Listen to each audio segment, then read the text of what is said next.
Hello everyone, I am Anuja Sharvastav and today I am just going to start the next chapter of class 7th chemistry, and the name of this chapter, as you can see, metals and non-metals.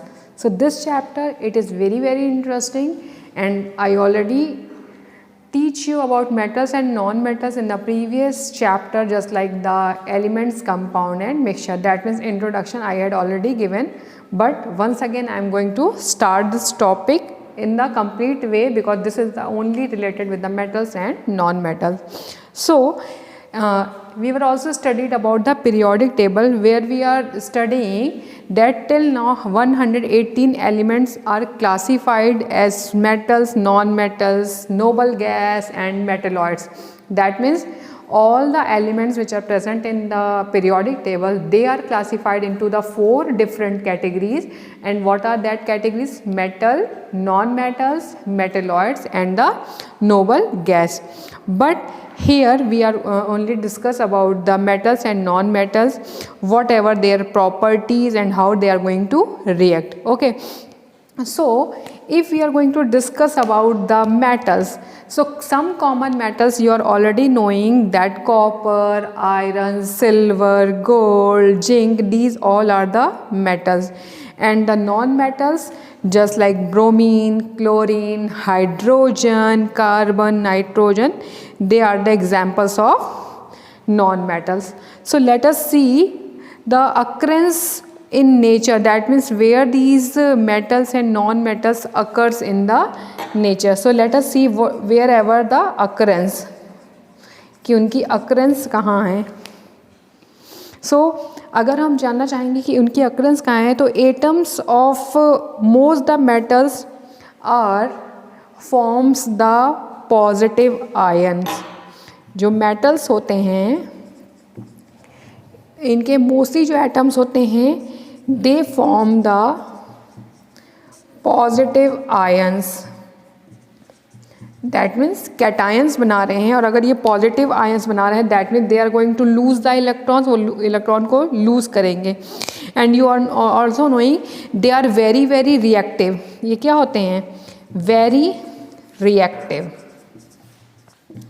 जो metals होते हैं उनकी tendency होती है, they form the positive ions and they are very reactive. Okay, and exist in the nature as compound like minerals.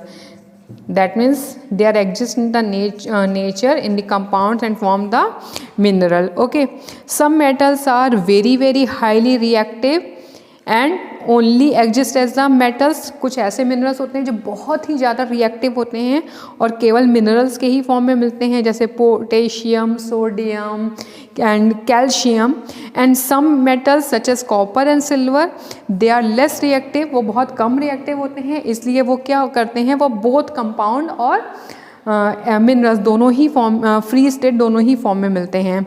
Now as you are knowing that gold is also a metal. आप जानते हैं gold क्या होता है? Gold metal होता है, platinum भी metal होता है.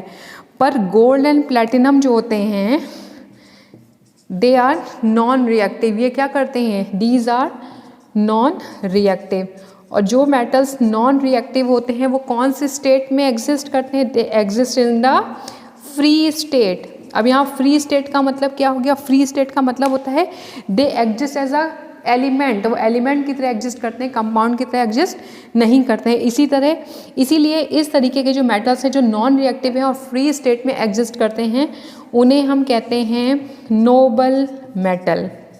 Okay, that means some metals are non reactive like gold and platinum, and these are exist in the free state. That's why they are known as the noble metal. Okay, now let us see the physical properties of metals and non-metals. Okay, that means properties of metals and non-metals. But which property we are going to discuss over here? We are going to discuss over here about the physical property. Okay, now so one side I am going to write the metal and one side I am going to write the non-metals.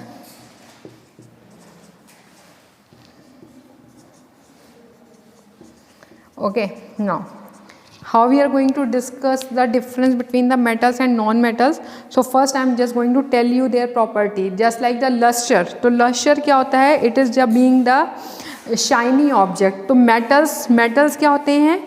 Metals are lustrous. Metals जो होते हैं lustrous होते हैं, मतलब shiny होते हैं, चमकीले होते हैं, but non metals are non lustrous. जो नॉन मेटल्स होते हैं वो नॉन लस्ट्रस होते हैं और मेटल जो होते हैं लस्ट्रस होते हैं. पर जब भी हम साइंस की बात करते हैं देयर इज सम एक्सेप्शन, हमेशा हमें एक्सेप्शन मिलता है. इसीलिए मेटल जैसा कि मैं बता रही हूँ they are lustrous, but some metals just like lead that is non lustrous या बहुत डल होता है. और नॉन मेटल्स में कुछ ऐसे मेटल होते हैं जो बहुत शाइनी होते हैं, जैसे iodine and graphite. Okay, now the next thing is their ductility. तो अब डक्टिबिलिटी क्या होती है कि इनको वायर में हम ड्रॉन कर सकते हैं, इनके वायर को हम बना सकते हैं. दैट मीन्स आप जानते हैं मेटल्स के वायर अवेलेबल होते हैं, जैसे कि the copper wire, aluminium wire. So metals are ductile. इस प्रॉपर्टी को हम क्या कहते हैं? डक्टिबिलिटी. ओके, तो मेटल्स क्या होते हैं? मेटल्स डक्टाइल होते हैं, जबकि नॉन मेटल्स नॉन डक्टाइल होते हैं. इनको हम वायर में कन्वर्ट नहीं कर सकते हैं. पर अगेन यहाँ पर एक्सेप्शन है, क्योंकि यहाँ पर कार्बन फाइबर होता है जिनसे हम वायर को बना सकते हैं. ओके, नाउ एक और क्वालिटी होती है that is known as the malleability. अब मैलिएबिलिटी क्या होता है कि किसी चीज़ को हम बीट करके, इसको ठोक करके, पीट करके उसको एक पतली थिन शीट जैसा बना लें. तो you are knowing copper sheet available होती हैं, गोल्ड शीट अवेलेबल होती हैं. दैट मीन्स मेटल की वो क्वालिटी होती है कि मेटल क्या होते हैं? मैलिएबल होते हैं. Okay, metals are malleable. Okay, now non metals की बात करेंगे तो they are non malleable. That means कि इनको हम बीट करके पतली थिन शीट में कन्वर्ट नहीं कर सकते हैं. Okay, now other properties let us see. These are some basic properties. Now अब दूसरी प्रॉपर्टी क्या होता है कि कंडक्शन या कंडक्टर्स. तो जो मेटल्स होते हैं they are good conductor of heat and electricity. Metals are good conductors of heat and electricity. पर यहाँ पर भी एक एक्सेप्शन है. यहाँ पर एक मेटल होता है जिसका नाम होता है टंगस्टन, एंड टंगस्टन क्या होता है? कंडक्टर नहीं होता है. ओके, नेक्स्ट है यहाँ पर नॉन मेटल. तो नॉन मेटल्स जो होते हैं, non metals are poor conductor of heat and electricity. अब ये हीट इलेक्ट्रिसिटी के पुअर कंडक्टर हैं, बट अगेन यहाँ पर एक एक्सेप्शन होता है. अब वो एक्सेप्शन क्या होता है? यहाँ पर कार्बन का एक फॉर्म होता है graphite which is the conductor. Okay, now metals are sonorous. अब सोनोरस क्या होता है? सोनैरिटी एक प्रॉपर्टी होती है कि अगर किसी हम मेटल की चीज़ को ऐसे हम किसी हार्ड जगह पर बीट करते हैं तो they are just going to produce the ringing sound. They are going to produce the ringing sound. तो metals are sonorous but non metals are not sonorous. ये सोनोरस नहीं होते हैं. ओके, नाउ मेटल्स जो होते हैं, metals are mostly solid. Mostly metals क्या होते हैं? सॉलिड होते हैं, एक्सेप्ट द मरकरी, क्योंकि मरकरी रूम टेम्परेचर पर लिक्विड स्टेट में प्रेजेंट होता है. And non metals they may be solid, liquid and gases. Non metals तीनों ही स्टेट में प्रेजेंट एंड अवेलेबल होते हैं. Okay, so here I had discussed about the properties. Some more properties are there, just like the melting point and boiling point.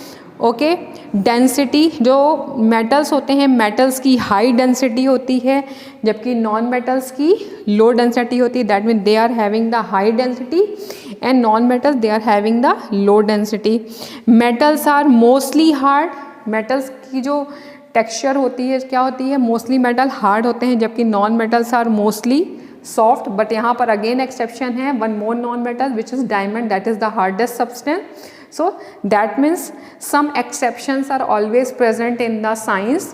Whenever we are discussing about something, some properties are shown by the metals and some are not shown by some types of metal, and same here the non-metals. Okay, that means these are the basic physical properties which I had discussed over here, and rest of the topic, that means the chemical properties and the other topic, I will discuss in the next video. Till then, bye bye, thank you.